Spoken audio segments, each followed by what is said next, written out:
Hello and welcome everyone. अगर आप CTET exam की तैयारी कर रहे हैं so you are in the right place.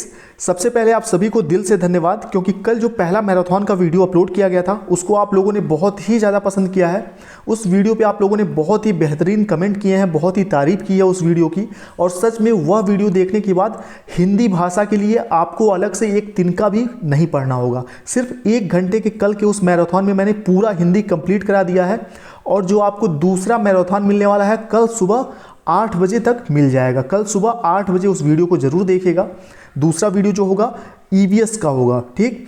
और उस वीडियो से पहले आज के इस वीडियो में कुल 20 प्रश्न ईवीएस के हैं, आप लोगों के टेस्ट के लिए, टेस्ट सीरीज जैसा समझिए। और इन 20 प्रश्नों में से अभी आप अगर 15 प्लस क्वेश्चन सही कर पाते हैं तो समझ लीजिएगा आपकी ईवीएस की तैयारी लगभग कंप्लीट हो चुकी है। तो चलिए बिना टाइम गवाए आज का टेस्ट सीरीज हम शुरू करते हैं। एक और ज़रूरी बात है जो आपको सीटेट एग्जाम के पहले ज़रूर जाननी चाहिए और उस पर ध्यान भी देना चाहिए। सीटेट में ईवीएस के अंदर पेपर 1 में 30 क्वेश्चन में से 15 प्रश्न जो पूछे जाते हैं एनसीईआरटी की किताबों से और 15 प्रश्न होते हैं आपके ईवीएस के पेडागोजी अध्यापन संबंधी मुद्दे। तो ये जो 15 क्वेश्चन एनसीईआरटी कक्षा 3, 4, 5 की किताब से पूछे जाते हैं हर साल, लेकिन 2018 में आप क्वेश्चन पेपर उठा के देखेंगे तो 2018 में क्या हुआ था कि ईवीएस से एक भी क्वेश्चन नहीं आया था। सभी क्वेश्चन साइंस से, सामान्य विज्ञान से और एसएसटी से पूछ लिए गए थे ईवीएस के अंदर, ठीक। तो ऐसा धोखा ना हो इसलिए आपको बेसिक साइंस भी पढ़ लेना है थोड़ा सा, और एसएसटी की भी नॉलेज रखनी है। बेसिक एसएसटी की नॉलेज रखनी है आपको एनसीईआरटी लेवल की। उसके लिए जो कल आपको मैराथन मिलने वाला है ईवीएस का, उसमें कंप्लीट आपका पूरा पेडागोजी 15 अंक का तैयार हो जाएगा, ठीक। और 15 अंक का जो आता है आपका एनसीईआरटी से, कक्षा 3, 4, 5 से आता है ईवीएस, वो भी उसमें कराया जाएगा। साथ ही जो बेसिक साइंस होता है जो आपके सीटेट एग्जाम के लेवल का होगा वो कराया जाएगा। बेसिक एसएसटी जो एनसीईआरटी की किताबों से बना होगा वो भी कराया जाएगा। साथ ही एनसीएफ 2005 ने पर्यावरण अध्ययन के प्राथमिक स्तर पे क्या उद्देश्य बताए हैं वो भी कराया जाएगा। एनसीईआरटी के अंदर क्या बोला गया है ईवीएस के लिए पूरा कंप्लीट होगा 1 घंटे में। तो कल सुबह 8 बजे का वीडियो जरूर देखिएगा आप लोग। चलिए तो टेस्ट सीरीज स्टार्ट करते हैं। पहला क्वेश्चन आप लोगों के सामने है। टोटल 20 प्रश्न है, 20 में से देखिए कितने आपके सही होते हैं। कुड़ुक किस राज्य के लोगों की भाषा है? मिजोरम, मणिपुर, अरुणाचल प्रदेश या झारखंड? चलिए यहाँ पे सही आंसर पहले का आपने सोच लिया होगा। पहले का सही आंसर चौथा है, झारखंड। कुड़ुक जो है झारखंड राज्य के लोगों की भाषा है। अगला प्रश्न देखते हैं। वर्ली एक पारंपरिक कला का प्रकार है, ठीक है। ध्यान रखिएगा कि वर्ली जो है एक पारंपरिक कला का भी प्रकार है और वर्ली नामक स्थान भी है जो कि किस राज्य में है? महाराष्ट्र, गुजरात, उड़ीसा, बिहार।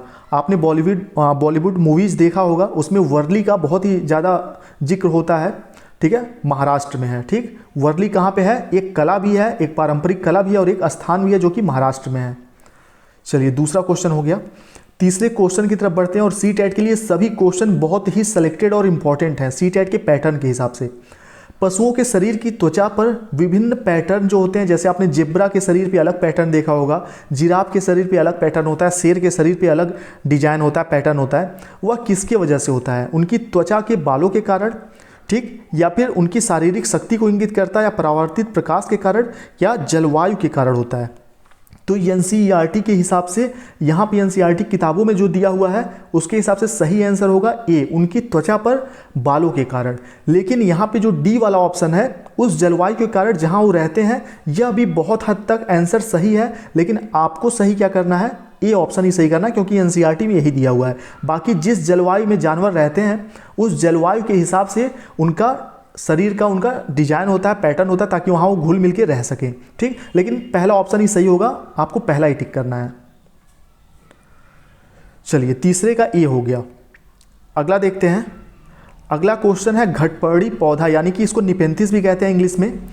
इस क्वेश्चन का ध्यान से आंसर पढ़िएगा। 4 ऑप्शन दिए हुए हैं, 4 में से कौन कौन से सही हैं आपको बताना है। पहला है निपेंथिस के बारे में, घटपर्णी पौधे के बारे में, कि दूसरे पौधों को खाता है। बी ऑप्शन है अमेरिका में पाया जाता है। सी ऑप्शन है छोटे कीड़े मकोड़ों को चालाकी से फंसाकर खाता है, या भारत के मेघालय राज्य में पाया जाता है।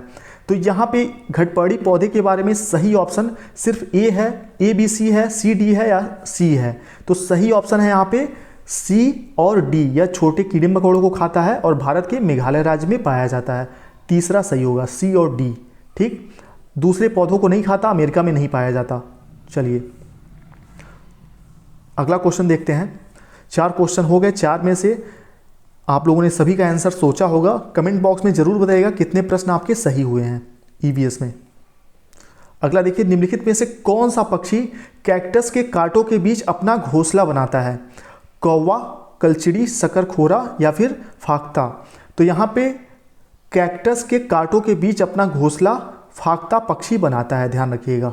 ठीक, 5वां क्वेश्चन हो गया हमारा, 5वें का डी आंसर सही है। अगला क्वेश्चन है, ईवीएस पाठ्य पुस्तकों में रेलवे टिकट के एक नमूने को दर्शाए जाने का विचार है। क्यों? रेलवे का टिकट जो है पाठ्य पुस्तक में दर्शाए जाने का उद्देश्य क्या है? छात्रों को रेल किराए के बारे में जानकारी देना, टिकट में दर्शाए गए विविध संक्षेपिकाओं की जानकारी छात्रों को देना, सी छात्रों में निष्कर्ष तक पहुंचने के लिए आवश्यक कुशलता बढ़ाना, या डी निरीक्षण कौशलताओं को विकसित करना तथा वास्तविक सूचनाओं के साथ परस्पर क्रिया करने के अवसर उपलब्ध कराना। तो मुझे 100% विश्वास है आप सभी लोगों पे कि आपने डी ऑप्शन को ही सही माना होगा और यही ऑप्शन सही भी है। अगर आपको डी ऑप्शन सही लगा है तो समझ लीजिए सीटेट पे आपकी पकड़ मजबूत बन चुकी है, आपको कॉन्सेप्ट सीटेट का समझ में आ चुका है। चलिए आगे बढ़ते हैं। अगला है मधुमक्खी पालन से संबंधित। चलिए इसका सही आंसर कौन सा होगा? मधुमक्खी पालन के लिए उपयुक्त समय अक्टूबर से दिसंबर तक का होता है। ध्यान रखिएगा, अक्टूबर से दिसंबर तक का जो समय होता है मधुमक्खी पालन के लिए सबसे उपयुक्त होता है। 7वें क्वेश्चन का ए ऑप्शन सही होगा। अगला क्वेश्चन बहुत ही इंपॉर्टेंट है, शिक्षक भर्ती परीक्षाओं के लिए भी इंपॉर्टेंट है क्वेश्चन। तरुण भारत संघ नामक समूह किस चीज़ से संबंधित है? और अगर 8वें क्वेश्चन का सही आंसर आपको पता है तो आपने बहुत डीप में जाके ईवीएस को पढ़ा है, ये चीज़ समझ लीजिएगा। तरुण भारत संघ नामक समूह किससे संबंधित है? पुरानी झीलों को पुनः निर्मित करने से। ठीक, ए ऑप्शन ही सही होगा यहाँ पे। चलिए 8वें का ए सही है, तरुण भारत संघ जो है पुरानी झीलों को पुनः निर्मित करता है। चलिए अगला क्वेश्चन देखते हैं, 9वां क्वेश्चन। और कल का ईवीएस का मैराथन देखने के बाद, कल हिंदी आपने देखा होगा, बीते हुए कल में हिंदी कंप्लीट करा दिया मैंने। कल दूसरा मैराथन आपको मिलेगा ईवीएस का, ईवीएस कंप्लीट हो जाएगा। फिर आपको मैथ्स का मिलेगा, संस्कृत मिलेगा, ठीक है। इसके अलावा सीडीपी भी मिलेगा और पेपर 2 के लिए एसएसटी का भी मैराथन मिल जाएगा।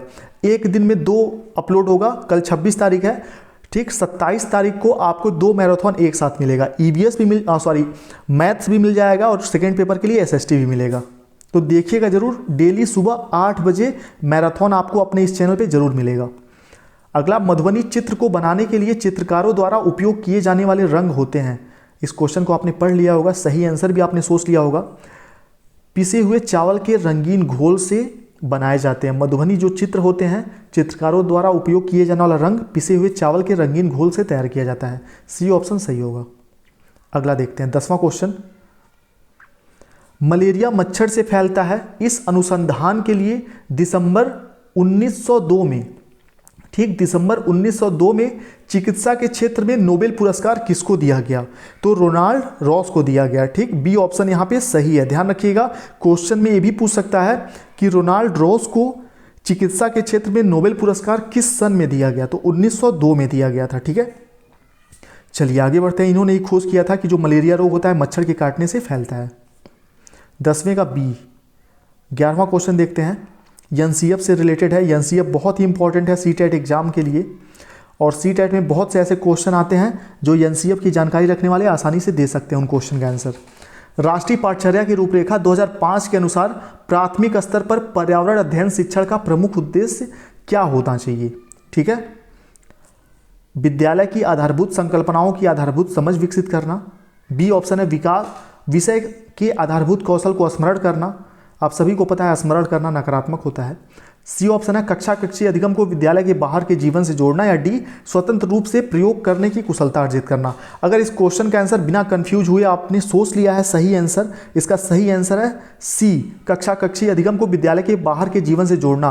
तो समझ लीजिए सीटेट आपका नया इस बार पार हो जाएगा। बहुत ही अच्छे अंकों से आप क्वालिफाई होने वाले हैं क्योंकि आपने कॉन्सेप्ट समझ लिया है। और अगर कभी भी आपको कोई भी कॉन्सेप्ट समझ में नहीं आया होगा या कुछ भी छूटा होगा तो कल के मैराथन में जो भी छूटा होगा, जो भी आपने नहीं पढ़ा होगा या जिस भी टॉपिक में आप कंफ्यूज होंगे वो डाउट क्लियर हो जाएगा कल सुबह 8 बजे। 11वें का सी। अगला देखते हैं।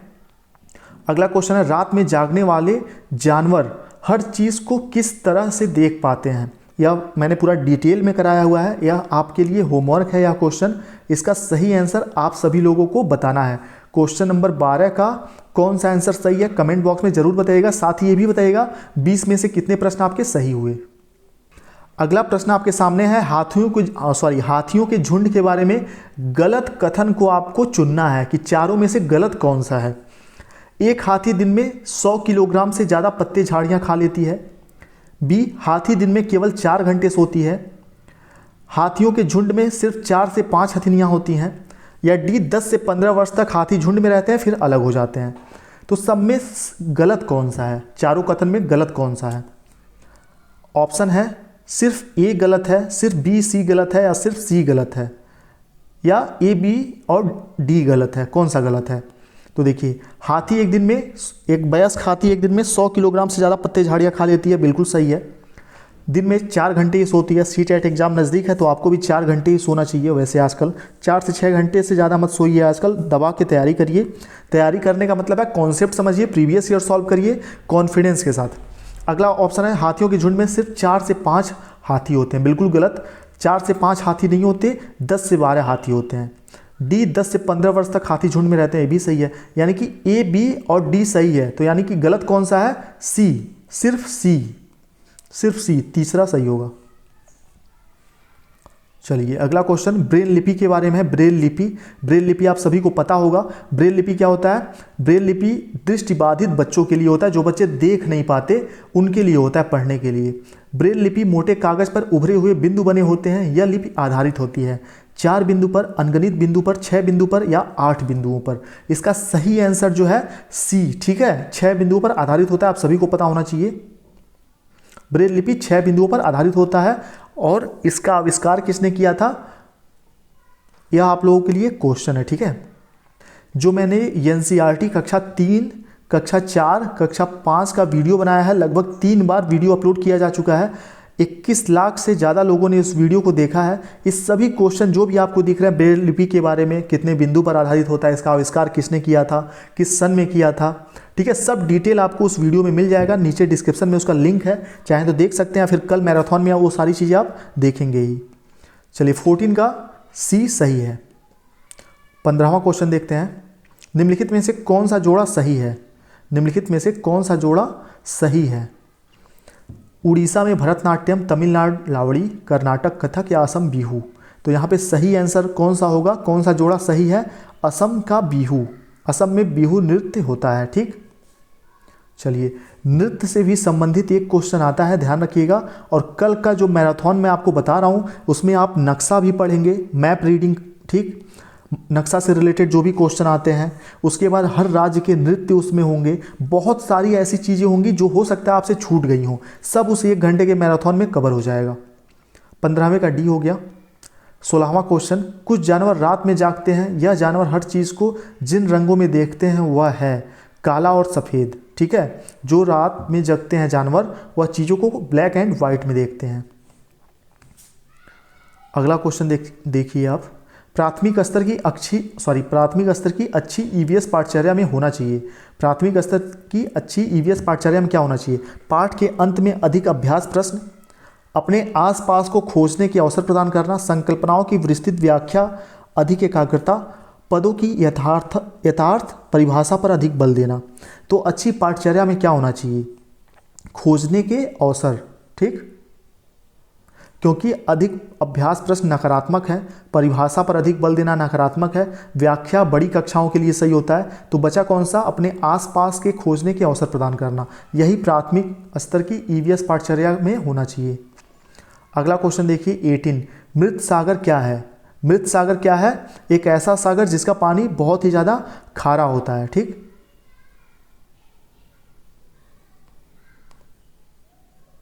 खारा होता है या नमकीन होता है, ठीक।